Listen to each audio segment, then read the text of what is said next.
کہ اللہ کے نبی سرور کائنات صلی اللہ علیہ وسلم فرماتے ہیں کہ کل قیامت کا دن ہوگا، ایک شخص جو ہے فرشتے اسے گھسیٹ کر جہنم میں داخل کر رہے ہوں گے. وہ بڑا مالدار آدمی ہوگا، بڑا پیسے والا آدمی ہوگا، نہ اس نے زکات دی ہوگی، نہ اس نے اللہ کے راستے میں خرچ کیا ہوگا، نہ اس نے صدقات دیے ہوں گے، جس کی وجہ سے وہ جہنم میں داخل ہوگا. اور وہ جب جہنم میں داخل ہو رہا ہوگا تو وہی اپنی اس کی اولاد کو دیکھے گا کہ اس کی اولاد جو ہے جنت میں داخل ہو رہی ہوگی. تو افسوس کرے گا کہ جو پیسہ میں چھوڑ کر آیا تھا، میری اولاد اسی پیسے کو اللہ کے راستے میں خرچ کر کے جنت میں چلی گئی، اور میں وہ پیسے کو جمع کر کے وہی پیسہ میرے لیے وبال جان بن گیا، مجھے جہنم میں جانے کا ذریعہ بن گیا. یعنی جب میں زندہ تھا ان پیسوں کو میں نے اللہ کے راستے میں خرچ نہیں کیا، ان پیسوں سے میں زکات ادا نہیں کیا، میں صدقات ادا نہیں کیے، تو میرا پیسہ مجھے جہنم میں جانے کا ذریعہ بن گیا، اور اسی پیسے کو میرے اولاد اللہ کے راستے میں خرچ کر کے وہ جنت میں جانے کا مستحق بن گئی. اسی لیے اللہ کے نبی نے فرمایا جو وہ مال چھوڑ کر جاتا ہے وہ مال اس کا نہیں ہوتا، بلکہ وہ جب اسے کھا لیتا ہے، اسے پہن کر پھاڑ دیتا ہے، اور اسے جو ہے اللہ کے راستے میں خرچ کر دیتا ہے، وہ مال جو اس کا ہو گیا، باقی جتنی بھی چیزیں جتنا بھی مال ہو غیروں کا بلکہ اس کا نہیں. آنکھیں بند ہو گئی تو اس کا اعمال اس کے ساتھ جائیں گے. اسی لیے میرے عزیز و میرے پیاروں، ہر انسان کو اس دنیا سے جانا ہے، مجھے بھی اس دنیا سے جانا ہے، آپ کو اس دنیا سے جانا ہے، ہر انسان کو اس دنیا سے جانا ہے. کوئی انسان موت سے بچ نہیں سکتا، چاہے بڑا سا بڑا کوئی بھی آدمی ہو، موت سے کوئی نہیں بچ سکتا. لیکن ایسی موت مرنی چاہیے کہ جیسی زندگی جیو گے اللہ ویسی موت تمہیں عطا کرے گا. اللہ کے نبی فرماتے ہیں انتم تموتون کما تحشرون، یعنی جیسی زندگی جیو گے ویسے اللہ رب العزت تمہارا حشر کرے گا. جیسی زندگی ویسی موت. اللہ کے نبی صلی اللہ علیہ وسلم کی حدیثیں بڑی پڑی ہیں. امام مسلم رحمۃ اللہ علیہ جنہوں نے مسلم شریف لکھی ہے، جن قرآن شریف کے بعد سب سے زیادہ پڑھی جانے والی اور سب سے زیادہ متبرع کتاب وہ ہوتا ہے بخاری شریف ہوتی ہے، اس کے بعد مسلم شریف ہوتی ہے. اس کتاب کو لکھنے والے امام مسلم علیہ رحمہ، ان کی موت کیسے ہوتی ہے؟ کسی نے آپ سے کسی مسئلے کے بارے میں پوچھا کہ آپ حضرت یہ مسئلہ مجھے بتا دیجئے، تو مسئلہ بتانے کیونکہ اس وقت جو ہے کتابی شکل نہیں تھی، وہ لکھ کے رکھ دیا کرتے تھے. کہا کہ میں گھر جاؤں گا تلاش کر کے مجھے بتاؤں گا. تو گھر میں جو ہے مسئلہ تلاش کرنے کے لیے بیٹھے ہیں. اسی درمیان میں آپ کے خادم آتا ہے اور کہتا ہے کہ حضرت آپ کے لیے کسی نے تمر بھیجا ہے، کھجور بھیجا ہے آپ کے لیے. تو حضرت کہتے ہیں لاؤ، اور آپ جو ہے مسئلہ تلاش کرنے میں کھجور کھا رہے ہیں، کھجور کھا رہے ہیں، کھاتے کھاتے، یعنی کھجور گرم چیز ہوتی ہے، یہاں تک ایسا ہوا کہ آپ کو ہوش نہیں ہے کہ آپ نے کتنی کھجوریں کھا لی. اسی اسنا میں آپ کا پیٹ جو ہے بھر جاتا ہے، اور آپ اسی حالت میں مسئلہ بھی وہی ہے جہاں آپ کو مسئلہ میں پہنچنا تھا، اسی مسئلے میں آپ اور آپ کا انتظار روح پرواز کر جاتی ہے. یعنی پوری زندگی مسئلہ بتانے میں گزر گئی، پوری زندگی قرآن و حدیث کی تعلیم میں گزر گئی. اللہ بھی موت بھی ایسی حالت میں دیا کہ لوگوں کو مسئلہ مسائل بتاتے ہوئے اس دنیا سے چلے گئے. اسی طرح امام ابو یوسف رحمۃ اللہ علیہ کے بارے میں آتا ہے جو امام اعظم ابو حنیفہ رحمۃ اللہ علیہ کے شاگرد ہیں. ایک مرتبہ امام ابو یوسف کے شاگرد حضرت حسن آتے ہیں آپ سے کچھ مسئلہ پوچھنے کے لیے کہ حضرت مجھے کچھ مسئلہ بتا دیجیے. تو آپ کے بارے میں آتا ہے کہ آپ بہت غریب آدمی تھے، بہت فقر و فاقہ میں زندگی گزارنے کر رہے ہیں اس دنیا سے، آپ یتیم تھے. امام ابو یوسف کے بارے میں آتا ہے کہ آپ یتیم تھے، آپ کی والدہ آپ کو پر جو ہے گھر میں جو ہے خرچ چلانے کے لیے پیسہ نہیں تھا آپ کے پاس، آپ کو ایک دھوبی کی یہاں آپ کام کیا کرتے تھے. جس راستے آپ کام کرنے کے لیے جاتے تھے وہاں پر امام اعظم ابو حنیفہ نعمان بن ثابت رضی اللہ تعالی رحمۃ اللہ علیہ جو ہمارے امام ہیں وہ وہاں درس دیا کرتے تھے. ایک مرتبہ شوق ہوا کہ جو ہے مولانا درس دے رہے ہیں ان کے درس میں بیٹھ جاؤں. تو جب ان کے درس میں بیٹھتے ہیں تو ایسا مگن ہوتا ہے کہ ہر دن آنے لگے درس میں بیٹھنے کے امام ابو یوسف جو ہے رحمۃ اللہ علیہ. کچھ دن گزر گیا، ماں نے کہا کہ بیٹا کیا بات تم کچھ پیسے اسے نہیں لا رہے، ہمارا گھر کیسے چلے گا؟ تم میرا اکیلوں کا بیٹا ہے، تمہارا ایک بیٹا ہے، اگر تم پیسہ کما کے نہیں لائے گا تو ہمارا گھر کیسے پلے گا؟ امام ابو یوسف رحمۃ اللہ علیہ نے جو ہے پھر ویسے ہی درس میں چلے گئے اور کچھ دن کے بعد درس جانا چھوڑ دیا. تو امام اعظم ابو حنیفہ رحمۃ اللہ علیہ ان کو جو ہے اپنے پاس بلائے اور کہا کیا بات ہے بیٹا، تم تو میرے درس میں آیا کرتے تھے، قرآن و حدیث کی تعلیم سنا کرتے تھے، کیا بات ہے اتنے دن سے غائب کیوں تھے؟ انہوں نے اپنا سارا ماجرا بتا دیا کہ میں یتیم ہوں، میری ماں نے فلاں دھوبی کیا، مجھے جان کے لیے رکھا ہے، اس لیے میرے گھر میں جو ہے پیسہ دینے کے لیے، میرے پیٹ پالنے کے لیے میرے پاس پیسہ نہیں ہے. تو امام اعظم ابو حنیفہ رحمۃ اللہ علیہ جو ہے کچھ درہم جو ہے اپنی گٹھری میں باندھتے دے کے تو اپنی ماں کو دے دینا.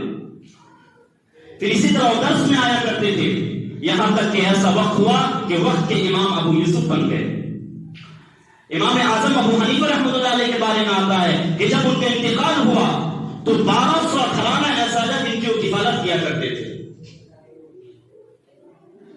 امام ابو یوسف رحمۃ اللہ علیہ جو ہے ایک مرتبہ جو ہے ہارون رشید ایک بہت بڑا بادشاہ تھا، ان کو جو ہے چیف جسٹس بنایا، یعنی قاضی القضاء، سب سے بڑا قاضی بنایا ان کو. ان کے دسترخوان میں بیٹھے ہیں اور جو ہے بادام کا حلوہ رکھا ہوا ہے اور اسے کھا رہے ہیں اور آنکھوں سے زار و قطار آنسو جاری ہے. ہارون رشید جو ہے پوچھتا ہے کیا بات ہے، کیوں آپ رو رہے ہو؟ وہ واقعہ آپ سن لیں کہ کیوں ان کو اتنا بڑا عہدہ پہ جو ہے آپ ان کو رکھا گیا. آپ وقت کے چیف جسٹس بنے، وقت کے قاضی القضاء بنے. ایک مطلب ہارون رشید جو ہے اپنی بیوی سے لڑائی ہو گئی، اس نے بیوی کو جو ہے غصے میں آ کر کہہ دیا اگر تو میرے جو ہے بادشاہ سے، میرے اس شہر سے نہیں نکلے گی آج رات تک تجھے طلاق ہے. اور اس کی بادشاہت عراق سے لے کے جو ہے افغانستان ایک جو ہے جگہ تھا، وہاں تک اتنی بڑی بادشاہت تھی. کہا اگر آج رات میں تو میرے شہر سے نہیں نکلے گی، میری بادشاہ سے نہیں نکلے گی، میری حکومت سے نہیں نکلے گی تو تجھے طلاق ہے. سب جو ہے پھر جب وہ طلاق دے دیا تو پھر اس کے ہوش آیا. ہوتا ہے نا بھائی کہ لوگ طلاق دے دیتے ہیں پھر بعد میں ہوش آتا ہے، مولانا کوئی ایسا چارہ نکال دیجیے، میں ہوش میں نہیں تھا طلاق دے دیا، میں جو ہے شراب پیا تھا میں طلاق دے دیا. پھر مسئلہ مسائل پوچھتے رہتے ہیں تو ہوش طلاق دینے کے بعد اسے ہوش آیا میں کیا کر دیا ہے. تو فلاں فلاں عالموں کو بلا کے لے کے آیا، سب نے کہا کہ طلاق ہو گیا، طلاق ہو گیا، سب نے کہا کہ طلاق ہو گیا. کسی نے کہا کہ امام اعظم ابو حنیفہ رحمۃ اللہ کے شاگرد امام ابو یوسف انہیں بلا کر لے کے آؤ. جب وہ آئے تو کہا کہ طلاق نہیں ہوا. سارے علماء پریشان ہیں، کیسی بات کرتے ہیں کہ طلاق نہیں ہوا، اس نے طلاق کا لفظ کہا ہے. انہوں نے قرآن کی آیت پڑھی وَأَنَّ الْمَسَاجِدَ لِلَّهِ فَلَا تَدْعُوا مَعَ اللَّهِ أَحَدًا. اس نے کہا زبیدہ سے جو ان کی بیوی تھی، ان سے کہا کہ تم راتوں رات جو ہے اللہ کے گھر میں چلی جاؤ، مسجد میں چلی جاؤ، وہیں قیام کرنا، جب صبح ہونا تو تم جو ہے واپس اپنے گھر تشریف لے جانا. تو امام ابو یوسف رحمۃ اللہ علیہ فرماتے اس نے کہا، امام ابو یوسف رحمۃ اللہ علیہ فرمایا کہ وَأَنَّ الْمَسَاجِدَ لِلَّهِ فَلَا تَدْعُوا مَعَ اللَّهِ أَحَدًا، کیونکہ مسجد جو ہے اللہ کا گھر ہے، وہاں صرف اللہ کی حکومت چلتی، کسی کی حکومت نہیں چلتی. تم اگر رات بھر اللہ کے گھر میں ٹھہر جاؤ گی تو اللہ کی حکومت میں رہو گی، نہ کہ ہارون رشید کی حکومت میں رہو گی. تو اتنا خوش ہوا ان سے کہ اس جو ہے اس فیصلے سے ان کو وقت کا چیف جسٹس بنا دیا. وہ دسترخوان میں بیٹھے ہیں اور کھا رہے ہیں بادام کا حلوہ اور ہزار و قطار روتے ہیں. ہارون رشید پوچھتا ہے کہ کیا بات ہے، کیوں رو رہے ہو؟ وہ کہتے ہیں کہ مجھے اپنے استاد کی بات یاد آ گئی. میرے استاد نے کہا تھا کہ تم علم دین حاصل کر لو، اسی علم دین کی وجہ سے اللہ تجھے جو ہے بادام کا حلوہ کھلائے گا، اسی علم دین کی وجہ سے تجھے اللہ بادام کا حلوہ کھلائے گا. آج بھی بہت سارے میرے پڑھنے کے زمانے میں آج بھی آپ دیکھیں بڑے بڑے اداروں میں، دارالعلوم دیوبند آپ جائیں وہاں دیکھیں گے بچے جو ہے خود کماتے ہیں، خود کفیل بنتے ہیں، خود پیٹ پال کر خود پڑھتے ہیں، کیونکہ ماں غریب ہوتی ہے، باپ غریب ہوتے ہیں. بعض ابھی کا یہ واقعہ ہے، ایک شخص جو ہے سبزی بیچ رہا ہے اور مسلم شریف کی جو ہے سبزی بیچ کر مسلم شریف وہاں پڑھ رہا ہے بیٹھ کر. ایسے ایسے بچے علم حاصل کرتے ہیں. ایسے ہی ممبر رسول پر نہیں بیٹھ جاتے، بہت ساری پاپڑیں بیلنی پڑتی ہیں، گھر کو قربان کرنا پڑتا ہے، بہن بھائیوں کو قربان کرنا پڑتا ہے، ساری خواہشات کو قربان کر جب اللہ رب العزت اس مقام پہ پہنچاتا ہے. 7 سال 8 سال 10 سال تمہارے بچے جب فجر کو اٹھتے ہیں، تمہاری ماں ان ٹھنڈ اور ٹھنڈ میں جو ہے گرم پانی سے اس کا منہ دھوتی ہوگی، وہ بچے فجر کی نماز سے پہلے اٹھ کر ان ٹھنڈ پانیوں میں وضو کرتے ہیں، پھر اللہ کے قرآن کو پڑھتے ہیں. تمہیں فجر کی نماز پڑھنے کی توفیق نہیں ہوتی، وہ بچے فجر کی نماز سے پہلے اٹھ کر ایک پارا، آدھا پارا، سوا پارا اپنے استاد کو سناتے ہیں. ایسے ہی جو حافظ قرآن عالم دین نہیں بن جاتے، ایسے ہی جو ہے اس ممبر رسول پر نہیں بیٹھ جاتے. بہت ساری پاپڑیں انہیں بیچنی پڑتی ہیں، بہت ساری قربانیاں دینی پڑتی ہیں، تب جا کر اللہ انہیں علم سے نوازتا ہے، تب جا کر انہیں اللہ رب العزت حافظ قرآن عالم دین کا ان کے تمغہ لگاتا ہے۔ امام ابو یوسف رحمۃ اللہ علیہ کے بارے میں آتا ہے کہ جب ان کا انتقال ہوتا ہے، انتقال کا وقت قریب آیا، جو ہے ایک شخص نے ان کے شاہد حسن نے ایک مسئلہ پوچھا ان سے کہ حضرت جو ہے ایک مسئلہ مجھے بتا دیجئے، کہ مسئلہ کیا تھا کہ اگر جو ہے امام ابو یوسف رحمۃ اللہ سے پوچھا کہ حسن بیٹا بتاؤ، اگر ہم جو حج میں جاتے ہیں اور وہاں جو ہے رمی کرتے ہیں تو ہمیں رمی کیسے کرنی چاہیے؟ انہوں نے کہا کہ حضرت پیدل چل کے کرنی چاہیے۔ کہا نہیں۔ پھر کہا حضرت میں سواری پر کرنی چاہیے؟ انہوں نے کہا نہیں۔ پھر حضرت کیسے کریں گے؟ تو ہی تو آپشن ہمارے پاس ہے، تو ہی تو ایک پیدل چلیں یا آپ جو ہے سوار ہو کر چلیں۔ انہوں نے کہا نہیں، تم نے غلط کہا، اگر ایک رمی کے بعد دوسری رمی کرنی ہے تو پیدل کرنی ہے، اگر ایک رمی کے بعد کوئی رمی کرنی نہیں ہے، یعنی 10ویں تاریخ ہے تو ایک رمی کرنی ہے، تو انہوں نے کہا کہ پھر آپ سواری پر سوار ہو کر رمی کر رہے ہیں۔ یہ مسئلہ بتایا اور آپ کے شاگرد جو ہے آپ وہاں سے بتا کر باہر نکل گئے۔ سن کر جیسے ہی گھر سے باہر نکلے گئے، گھر سے رونے کی آواز آتی ہے، جب میرے استاد کی روح پرواز کر گئی۔ یعنی پوری زندگی قرآن و حدیث کی تعلیم دیتے دیتے گزر گئی اور پوری زندگی لوگوں کو مسئلہ بتائے گزر گئی۔ اللہ نے موت بھی دی تو ایسی دی کہ لوگ مسئلہ بتاتے ہوئے اس دنیا سے چلے گئے۔ اور ایک بہت بڑی محدث جن کے بارے میں آتا ہے امام ذہبی علیہ رحمہ، امام ذہبی علیہ رحمہ کے بارے میں آتا ہے کہ اتنے بڑے محدث تھے کہ انہیں کہا جاتا ہے حیۃ الوادی، یعنی پہاڑوں کا جو سانپ ہوتا ہے اس کا نام ہوتا ہے حیۃ الوادی، جو اتنا بڑا سانپ ہوتا ہے کہ جب وہ پھینک اٹھاتا ہے تو سارے سانپ اس کے سامنے جھک جاتے ہیں۔ ان کے بارے میں آتا ہے کہ 60 لاکھ جو ہے محدثین کے بارے میں انہوں نے کتابیں لکھی ہیں۔ اتنا بڑا محدث جب جو ہے آپ کا وفات کا وقت قریب آیا تو آپ کے شاگرد آتے ہیں اور کلمہ پڑھانے کی تلقین کرتے ہیں، تو آپ جو ہے اتنی جرأت تھی ان کے اندر، اتنا جو ہے آپ کے اندر روب و دبدبہ تھا، شاگردوں کی ہمت نہیں ہوئی کلمہ پڑھانے کی، تو شاگردوں نے کیا کیا کہ حدیثیں بیان شروع کر دی، حدثنی حدثنی حدثنی، لیکن سب عن ابو ہریرہ پر جا کر رک جاتے ہیں۔